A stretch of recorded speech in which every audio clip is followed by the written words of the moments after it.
My name is Jennifer Chandler, and over the holidays last year, I got a phone call that I wasn't expecting. It was my doctor at the Ruck Clinic who was calling to tell me that my mammogram had something weird with it, and they were referring me to the West Clinic.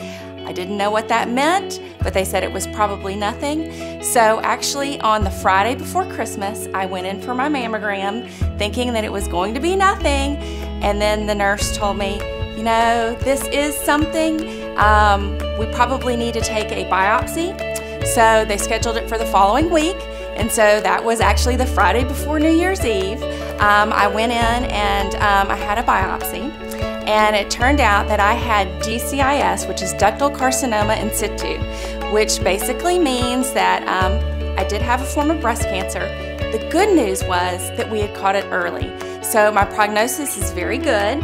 I'm so grateful that I had had my mammogram exactly 1 month to the year from the prior year, because to think of what had grown in just a year. If I had skipped my mammogram, or if I had been 6 months later, Lord knows what could have happened. So in January, I actually had a lumpectomy.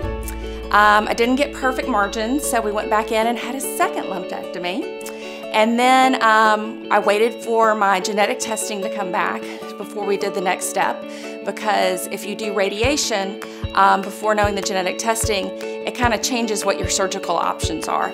So I had to wait about a month for that, and luckily there were no weird genes, which is a blessing because I have 2 small girls and I was so worried about what this meant for them.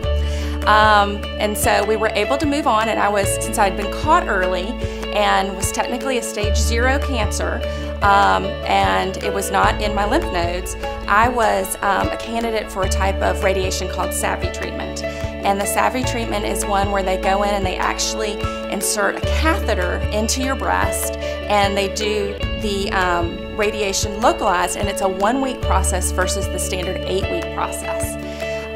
So I had that done at the beginning of March, and since then I've been moving right along. And life is returning to normal, which it all seems like that whole, several months process has just been very surreal, that I can't, it's weird for me to sit here and say that I'm a cancer survivor because it still hasn't hit home for me. But I think the biggest thing that I took away from this is number 1, early detection is so important. I keep joking that my poor husband, when he turns 50 this coming year, on his birthday, I'm going to sign him up for a colonoscopy and a prostate exam, and we're going to do it on his birthday every year so we don't forget about it ever, because I just want to make sure that if we catch something before it turns into something bad.